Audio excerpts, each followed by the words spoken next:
Councilwoman, yes, we are. You're ready to start. Thank you so much. I would like to call to order the West Hartford Virtual Human and Community Services Committee meeting. It is 6:01 p.m. I'd like to say hello to everyone and recognize Town Manager Rick Ledwith, Councilmember Alberto Cortez, Councilmember Liam Sweeney, Library, it's Director, correct? Laura Ermshire, and Mayor Sherry Cantor here tonight. I know that Helen Rubino Turco cannot be here tonight, so Rick, you'll be giving that update, correct? I will, yes. So the second order of business is approval of the minutes from our, oh my gosh, February 14th meeting. It's been a minute. Oh my goodness. So moved. Thank you. And with that, if no one has anything to edit, address? No amendments? All right. So we will move. That's been moved to approve those minutes. Thank you. And we will move to 2B, Elmwood Community Center update. Thank you, Madam Chair. Rick Ledwith, Acting Town Manager. We wanted to provide an update on the feasibility study for the new Elmwood Community Center and Library project. As you know, we had issued a request for a proposal earlier this year and received a dozen or so bids from architectural and design firms who would assist the town in determining whether we would work with the existing building on Mayflower, utilize a portion of the existing building and rebuild the other portion, or potentially replace the existing building altogether. We did interview 5 firms, found all of them to be highly qualified, but ended up settling on Tecton Architects, a firm based in Hartford who has worked on similar projects throughout the state of Connecticut. Our internal team, which included Bob Palmer, Laura, Helen Rubino Turco, Catherine Davini, and myself, met with Tecton on April 29th to plan for the scope of the project, as well as to provide various items that they will need to start their work. Master plan of the building, utility bills, et cetera. So a whole host of items that they would need to kind of scope out the project plan as we move through the next couple of months. But as we should be hearing back from Tecton this week with a master schedule, and we will then be holding our first meeting with our advisory committee sometime over the next few weeks. You'll remember that this advisory committee is comprised of approximately 16 residents who represent our various boards and commissions, such as the Library Board, our Human Rights Commission, Bridge Family Center, Mayor's Youth Council. Essentially, we have essentially half of our boards and commissions are represented by this advisory committee. This committee will meet several times over the next 6 months with the goal of completing the feasibility study during the fall. The timing of the completion of the feasibility study will coincide with our capital improvement budget process. So we would be in a position to essentially, hopefully, begin the redesign or rebuild during fiscal year 24. So essentially, we would end up budgeting whatever we might need from a bonding perspective in next year's capital improvement plan to begin either rebuild or reconstruction beginning in fiscal year of 24. So that's a summary of where we stand today.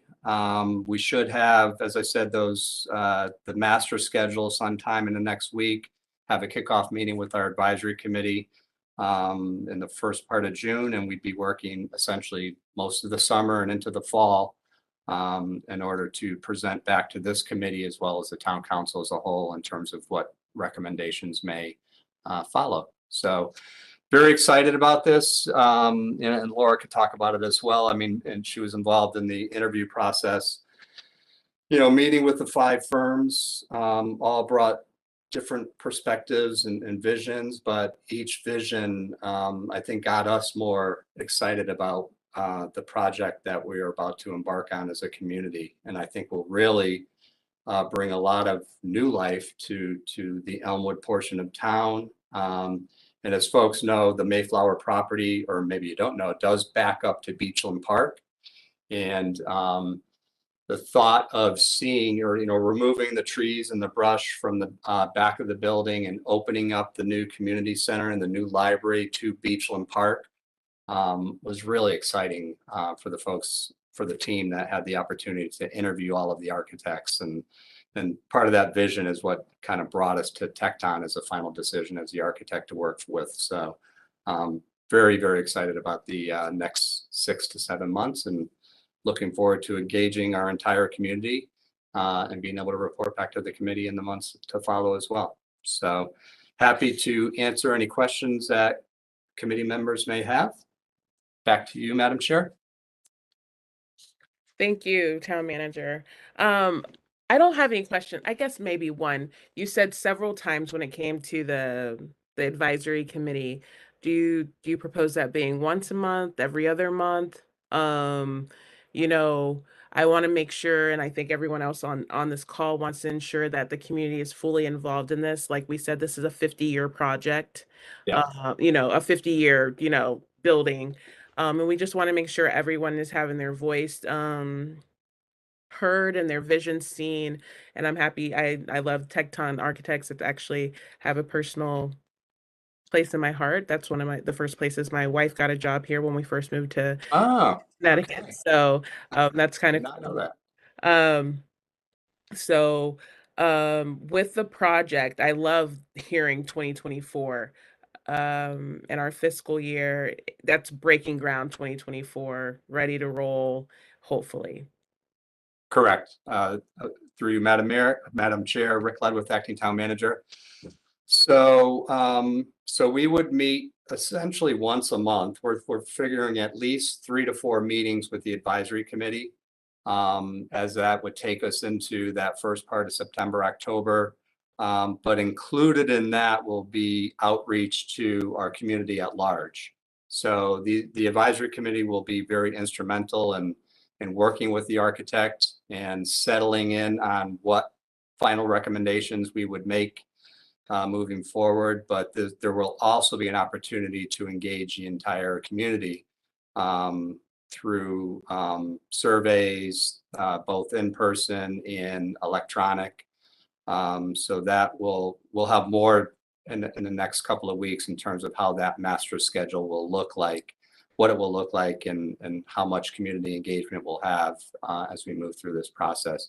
But yeah, it'll be a big time commitment, especially as we're moving through the summer. But most of the folks who represent our boards and commissions have alternates on the advisory committee as well. So we will push through the summer, and we will make sure we're meeting at least once a month. And then our internal committee will be meeting every 2 to 3 weeks as well as we move through the project. So hope that answers your question, Madam Chair. Yes. Thank you so much. You're welcome. Anyone else have a comment or a question for Town Manager Ledwith? I just quick question, Madam Chair. So Rick, so there you have like a project committee that's been put together and all that sort of stuff, right? Through you, Madam Chair, Rick Ledwith, Acting Town Manager. Yes, we do have Laura Armshire, myself, Helen Rubino Turco, Bob Palmer, and Catherine Davini are the internal project team. And then we will have members of our staff advising that internal committee as well. So we'll have our town planner, Todd Dumay, involved. We will have representatives of Elmwood Community Center involved. Laura is beginning the process of engaging our library staff as well. So there'll be many internal folks that will be assisting the main project team as we move through this. Do we have anyone from the schools on there? We do. We have a representative of the school district who's on the advisory committee. Awesome. Yeah. And to piggyback off of Liam, also when we talk about the project board, do we have a representative? And I know that our human leisure services deal with Hannock House, but do we have a representative from the Hannock House? That because we want to make sure that we're getting all of our community involved in. Correct. We do not have a representative of Hannock on the committee right now, Madam Chair. But certainly, we can take another look at that. So we could add a representative from Hannock onto the committee. That's a good point. I thought, excuse me, Madam Chair, this is Mayor Cantor. I thought there was somebody from the bridge on the, There is, yeah, we do have representatives from the Bridge Family Center, okay, all Mayor. right. That's, I'm only asking because, Madam Mayor, I'm only asking that because I know that we have someone from the Mayor's Youth Council, so I'm assuming that's someone of youth age. So I wanted to make sure we had another youth representation, more youth representation in it. So that's why I asked about the Hannock House also coming from the other side of the town for input, especially when we're dealing with things like transportation over there and how we ensure that they're able to be a part of the community center as much as possible. Correct. And yes, through you, Madam Chair, we do have 2 students represented from the Mayor's Youth Council. So we have that perspective as well. Thank you. Alberto? You know, that was a great point you made. Just you know, we want to make sure that no one is left behind, left out, especially in that immediate area. You know, because they will probably get the most use out of the facilities. And what I had to say was more of a comment. It's just that every as time goes on, it's exciting to see dates being put onto this and seeing this come together, and I just can't, it's 2024 cannot come soon enough. Awesome. Does anyone, yep, go ahead, Liam. I have one other question regarding funding. So, Rick, there have been a few projects across the state. Obviously, we've received some key funding for this. However, it's going to be a really small portion of the overall cost of this. Have there been discussions by staff to work with the state for further funding on this facility? I know that down in Norwalk, they just recently got I think somewhere between $10 million and are seeking additional federal money to fund a pretty comprehensive community center down there. Just wanted to see if that's something that we've thought about or explored, and or talked to the Congressman Larson's team about exploring some of the federal grants that are available. For you, Madam Chair, Rick Ledwith, Acting Town Manager, and absolutely, we will be working closely with the governor's office. The governor was very generous in their help with us in terms of the purchase of the property, but we will be pursuing all federal and local state level grants to assist as much as possible on the overall cost of the project. And certainly we have our existing Elmwood Community Center and our existing Faxon Library, which may play a part in funding in the future as well, as determined by the town council, but we'll, more to follow on that. Thank you, Rick. Anyone else have anything for Rick? All right, moving on to communications. I don't think there's any communications unless Town Manager Ledwith has any. I do not, Madam Chair, thank you. All right, so on to item number 4, staff reports, and I'll move on to Library Director Laura Earnshaw for our library report. Thank you, Madam Chair. Good evening, everyone. I'm Laura Earnshaw, Director of Library Services, and I'm excited to be with you to share some updates from the library tonight. We continue to see more people enjoying our 3 locations, participating in programs, and checking out materials. Our attendance and circulation have been steadily increasing in 2022, and in March, we checked out the highest number of materials since the pandemic began. And while we're still not at the same activity levels as pre-pandemic, we're delighted to see more of our regular patrons and welcome new ones into our libraries. In May, we celebrated the Mayor's Youth Council's significant accomplishment when they successfully advocated for the renaming of New Street to Dinah Road. Led by teen librarian Carrie Karp and in partnership with Dr. Tracy Wilson, they presented at the town planning and zoning meeting and the town council meeting where there was unanimous approval for the change. It was remarkable to see this group of young leaders work so hard on many projects during this first year of the Mayor's Youth Council. Applications are out for next year, and we're looking forward to another group joining this worthwhile program. Next, I'd like to share a few highlights from some of the programs we've had recently. On April 6th, the library hosted acclaimed author Gish Jen at Town Hall for this year's West Hartford Reads. Leading up to the author talk, the library held 4 virtual book discussions about her books. Gish Jen spoke with heart and humor about her experiences growing up and what inspired her writing.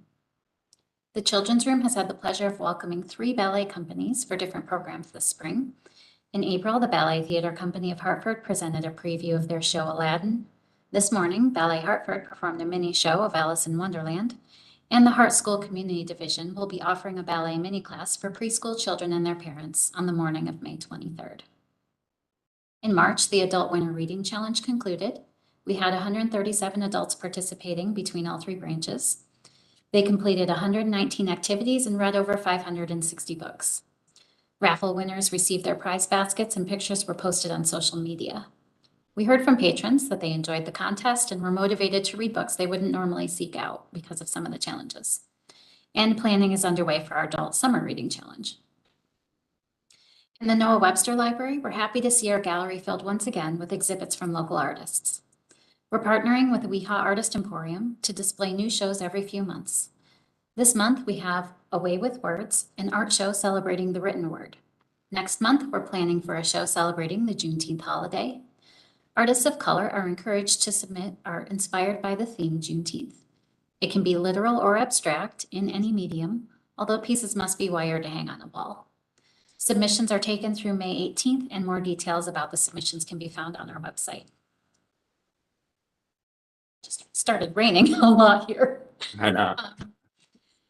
You may be familiar with our partnership with Fern Street Church on the backpack distribution program at Faxon. This program provides weekend food support for West Hartford Public School students. In April, 6 more students signed up to pick up backpacks at Faxon, and our branch manager, Karen Palmatier, has been working with Catherine Wilson from Fern Street to expand the program to Bishop's Corner. This month, they're distributing flyers at the schools and library and announcing the expansion and encouraging signups. The library teamed with the town's planning and zoning division to collect community's thoughts and feedback regarding housing in West Hartford. Each library location had a large comment board for community members to share their feedback on various questions related to housing. The library also helped promote the Housing Assessment Survey. These feedback opportunities are critical to help gather important information on demographics, community housing needs, and preferences to guide future opportunities for housing choice and diversity. The library recently began recruiting for several part-time positions for reference librarians and library assistants in both adult and children's services. Part-time staff are needed to cover shifts at all 3 locations. As the library has returned to service hours that are near pre-pandemic levels, and library usage has continued to grow, we've identified the need for more staff to cover the available part-time shifts. We also had some of our part-time staff decide not to return to work after the pandemic began, further decreasing our pool of staff to draw from. Positions were posted in April, interviews were held just last week, and I'm hopeful that by June we'll be welcoming some more staff to our incredible team.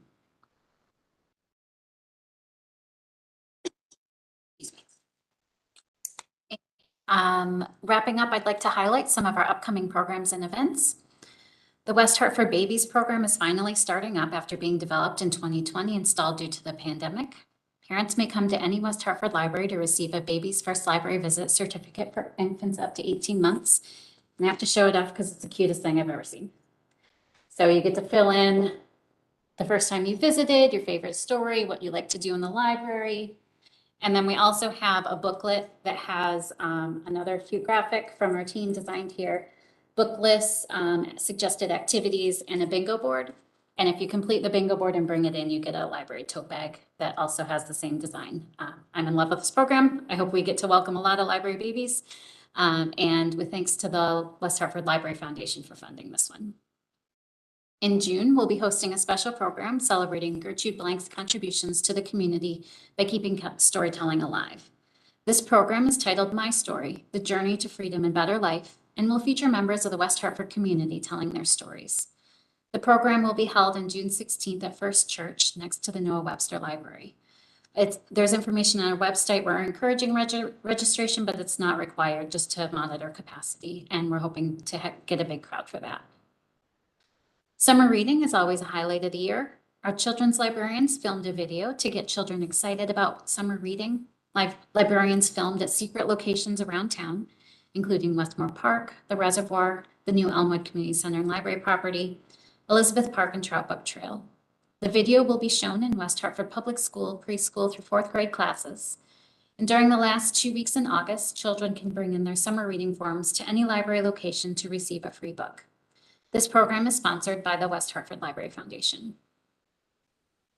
The last highlight is, for the first time in a few years, we're returning Facts and Fun for this summer. This program is sponsored by the Hartford Foundation for Public Giving. Children in 1st through 6th grade will experience a variety of opportunities, including live animal visits, cooking classes, science experiments, cartooning, indoor and outdoor games, crafts, and an opportunity to receive a free book. Registration is this week. It's in person at the Faxon branch at 6 o'clock on Wednesday, May 18th. And lastly, I want to conclude with some featured resources from the library.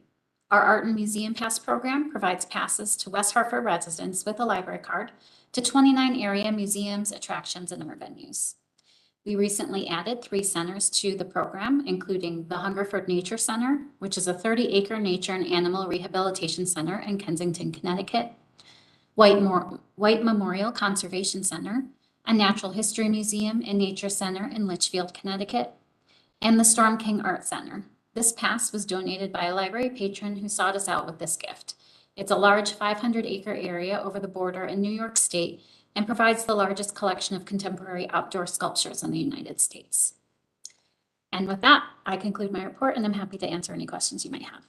Thank you so much, Laura. I don't have any questions. I do have one question. Will all of that information be on the library website that you just, I want people to be able to point them to the website specifically for everything, because there's so much great stuff going on and our library contributes so much.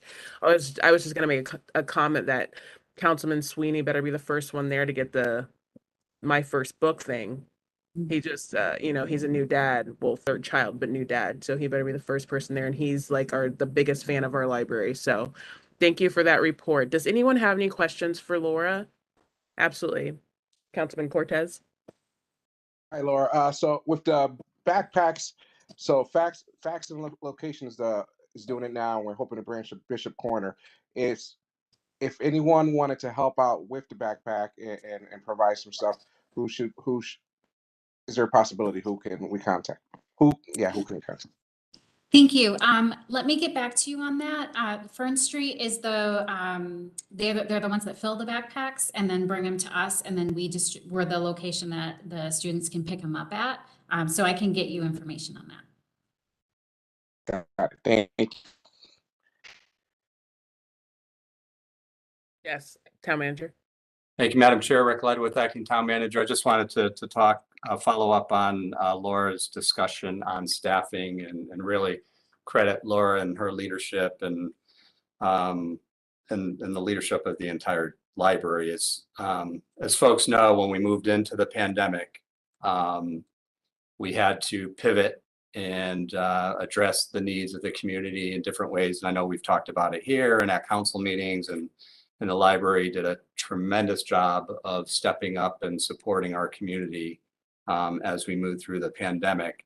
And now as we're coming out of the pandemic and we're essentially back to normal library activities, I appreciate Laura's flexibility and ability to utilize part-time staff to kind of keep our programs going at all 3 libraries.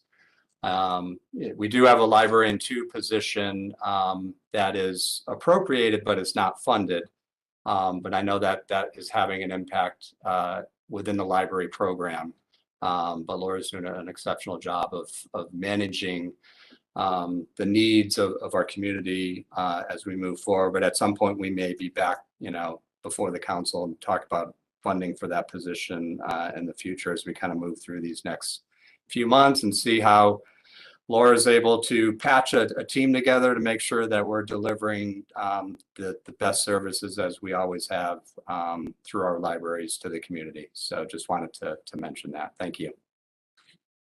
Thank you, Town Manager Ledwith. And our library is so important, Laura, and we do appreciate everything that you've managed to do in the short time of being here. And you have such a great team who has held us together, and the support we received from the library services during the pandemic. I mean, we should win an award. You guys, not we, not us as town councilors, but you guys should win an award because what they were able to manage and do without any sort of, well, they didn't have any time to figure it out. It was like town manager said, you had to pivot, and I'm just so appreciative of everything that you guys do and still keeping our community, educated, entertained, and fulfilled. You're so appreciated. Thank you. So, Thank you so much for that. Does anyone else have anything they'd like to say to Laura? If not, we will move on to 4B, which is leisure and social services. And I think Town Manager Ledwith will be giving that very quickly.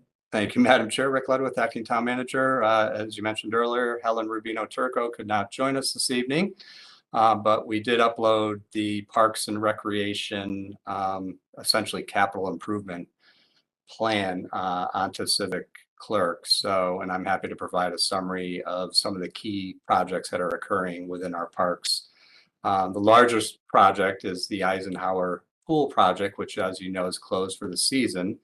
The design team is preparing bid documents for the new pool and pool house, and we hope to have those issued over the next few weeks with the goal of beginning the construction in the early part of the summer so that we can have that pool ready by next summer. So ideally breaking ground in July and getting that project worked on through the summer and fall as late as we can go and be ready to open up Eisenhower Pool, as I said, next summer. So also at Eisenhower, we have our new sand volleyball court, which is nearly completed. So the sand's down, nets are up.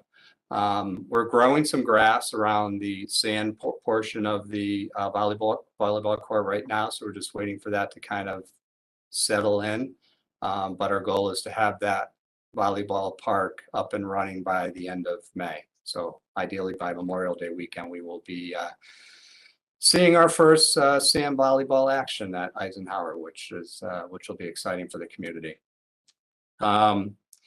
At Kennedy Park, we have almost completed the new basketball court renovation project. All that's left to do is to paint the court and then clean up some landscaping around the court. So the concrete is poured and down, settled.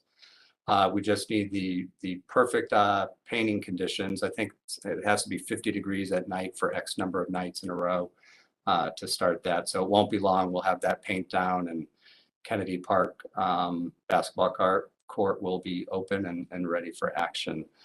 And then finally, we have our new tennis and pickleball courts at my home court at Buena Vista. So that has been poured as well. The fence is up and again, ready for paint to be painted down on the courts. And hopefully those courts will be ready for public use sometime over the next several weeks. So happy to answer any questions on those projects or some of the other ones that were mentioned in the report as well. I just hit the kind of the highlights of the larger ones. Thank you so much. Councilor Swinney? Yeah, I just wanted to touch base. I know it's Helen's not here. I wanted to touch base on the camp situation. Having gone through the process this year, it was great to see so many people using them. But I can just express like a little weird hiccup that took place where when we added additional slots, those that were originally waitlisted, or then when we open the slots back up, were thrown back into a general pool, as opposed to those who had been already waitlisted. You know, usually in most every other format, you kind of get preference because you're waitlisted.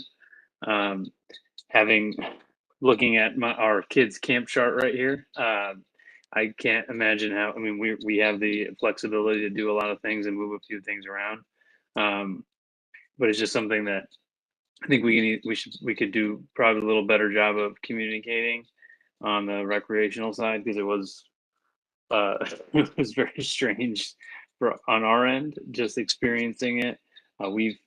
We've found other ways to plug those holes, but for other families that are, you know, thinking that they're waitlisted, and then we reopen the portal, and then a flood of new people come in and kind of bump them in that order, seems to not necessarily be a really great way to work it. I know that I know you all have heard me talk over the top about all the camps and the preferences that we have. I just think that, you know, we need to figure out how to do these systems a little bit better. I think when we first started this council, we talked about you know, financial assistance and how we could do that process better. I think this is one of those things that we could probably look at as well, to help people out. If you know, parents are looking, obviously summer is a really difficult time for a lot of working parents. But I just wanted to, you know, flag that and say, you know, that I hope we can kind of work on that going forward with our team. Through you, Madam Chair, Rick Ledwith, Acting Town Manager. To Deputy Mayor Sweeney's point, I'll talk with Helen. She'll be back in tomorrow. I'll have a conversation around our process that we utilized for as we were opening up spots. Yeah, you're right. It does make sense that we would draw from the waiting list. So let me find out exactly what happened there, and we can report back to you. Yeah, and then on the positive note, like, it would be really great to see, you know, kind of the overall attendance rate. That after, I think we usually get that kind of report, but kind of get an idea from Helen of where we are going into the summer, and then if we have kind of any kind of attrition rate, that sort of thing, because this will be kind of our first full non-COVID, well, not non-COVID, but as open as we've been in the last 2 years. And just like to see if those numbers have jumped substantially, because I think we've reduced size because we didn't have the ability to fill those spots for on a hiring end. We didn't have the ability to hire that many people, which is a national issue, as we all know. But we'd just like to know how that's going, because this is a really great service that we provide to the community, and you know, just would like to see us continue to grow in that space. It is like one of the biggest things that I'm sure other people on the council hear from, but like significant compliments about as a public service. So yes, thank you, Deputy Mayor. We will certainly provide a detailed report at our next committee meeting, which will be before the summer starts, actually. So it'll be it'll be in June, and we can report out on all the numbers for the upcoming summer camp season. Awesome. Thank you, Deputy Mayor Sweeney. Does anyone else have anything for Town Manager Ledwith? It's hard when Helen's not here, right? You're like, I have to ask Helen questions. Like, I have things for her. So it's like, I know you know a lot of it, but you like personally want to ask Helen. So Yeah, I don't have anything. So and I had that one other thing that I spoke to you about, Councilman Billy Smith, and to Mr. Ledwith about that. Just wanted to be transparent with the rest of the committee on was, I think a couple months ago, folks may have seen this, but there was a pretty famous young man from West Hartford who was doing some really fantastic work in the greater Hartford area as a graduate of Northwest, and was helping with urban farming. And I talked about this with both the mayor, Adrian. I just want to make sure everyone else is on the council, and it's something that I know that the town manager is looking into. And you're right. If I can, I just want to put the link to the article in our chat, if that's possible or not. Do that later. It might be hard, Liam, if you don't have a There it is. All right, there you go. I was gonna say if you don't have a subscription. Yeah. But if you do to the Hartford Current, then it should be up. I think it's a great idea to talk about. There we go. And then I sent another link of one of the exhibits they did with so the nonprofit's called Levo International. They got started by working with hydroponic farming in Haiti, and then they started coming home and started working on stuff here with when COVID happened, as they couldn't travel to Haiti. And they've had some really big successes in the greater Hartford area, particularly in Hartford, and have set up, as you guys see that link that I put in there, that this is on the roof of the Hispanic Health Center. And it's a really, this is kind of like the setup that, one would think would be probably best for the town in some way. Because I think we've been getting a lot of messages about the food pantry having shortages. Fresh food is always a difficult thing to do because of the time that it has to be out, and it's just something that I know that everyone here is kind of interested in some way or another. But just wanted to express my significant interest in the town doing this, whether it be in some sort of pilot program.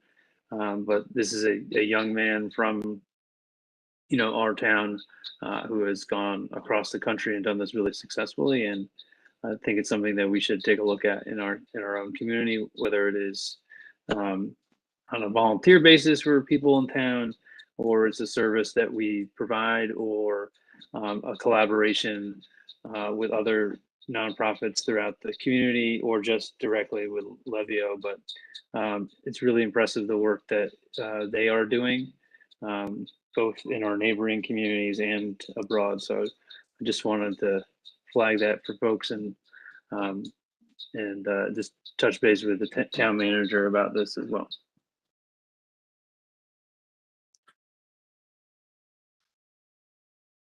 Thanks. Rick Ledwith, acting town manager, through you, Madam Chair, and Deputy Mayor and myself had a brief conversation about the topic, and I've taken a look at it online at this point, certainly, but certainly can do some more research. It is a very interesting nonprofit organization that Mr. Hayden has started. He came up with that concept back when he was at Northwest Catholic School, and did a Eagle Scout project around this initiative, and now has started this nonprofit organization that's doing micro farming or hydroponic farming, where you essentially, it's a soilless planting operation. And they do right now, what they've done in Hartford is they've identified families in North Hartford that have stepped up and chose to be growers. So they set them up with all of the equipment that they needed.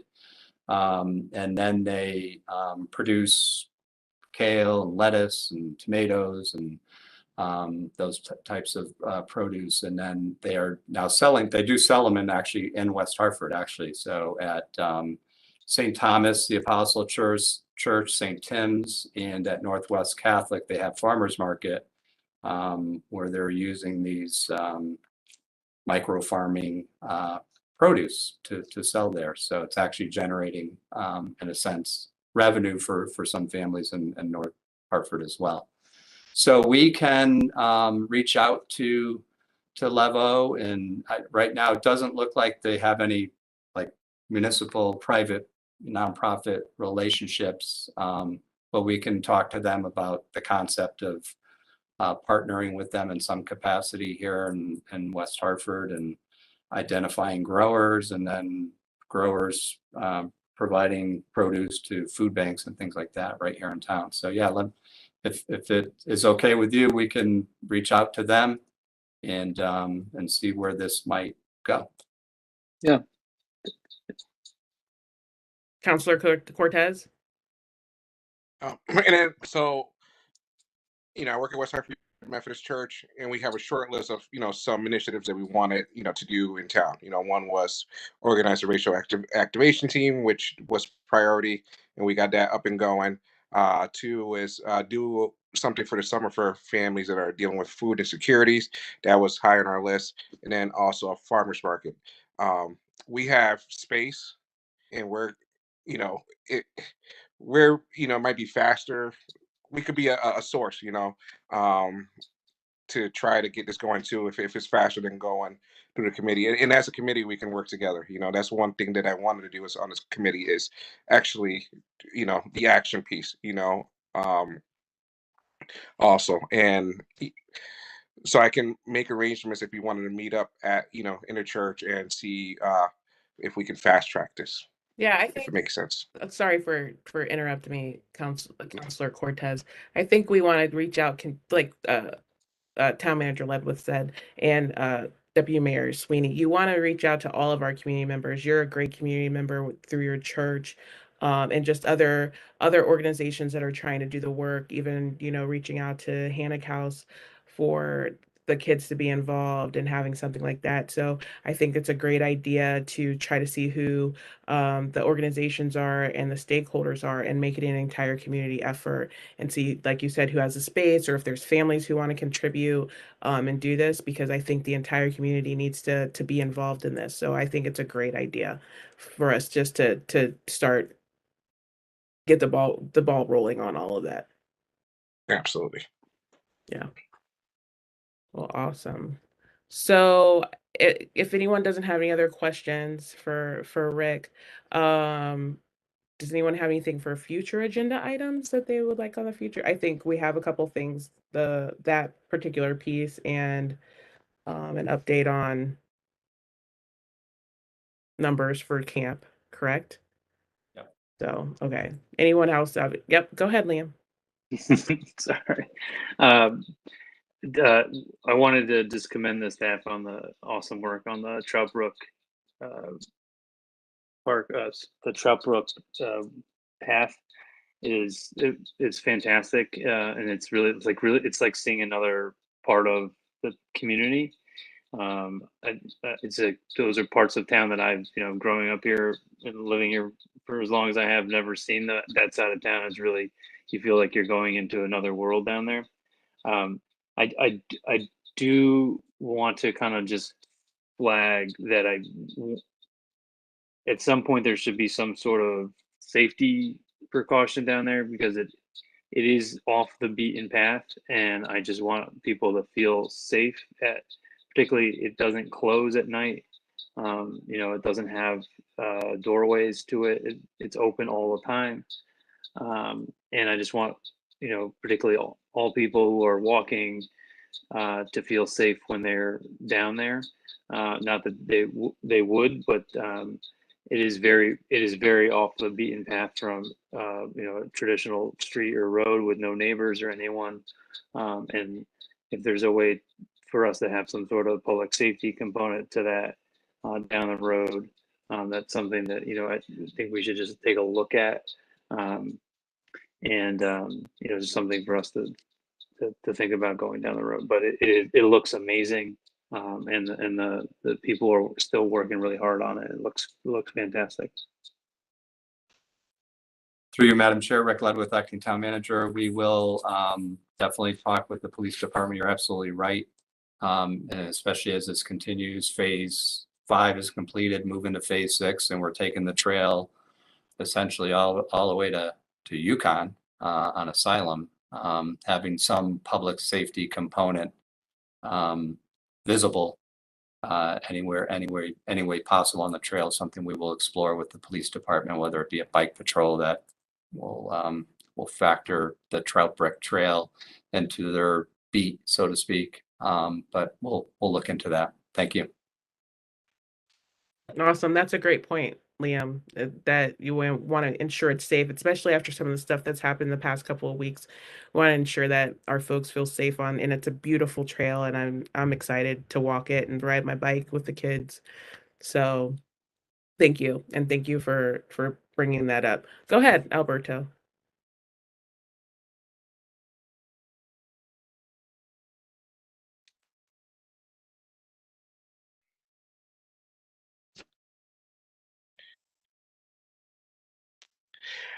I'll talk later. I'm having technical issues. No. Your mute button wasn't on. I was like, is he gonna Okay. unmute? You guys hear me now? Is he gonna unmute? First No. time doing it on my phone. It's been interesting.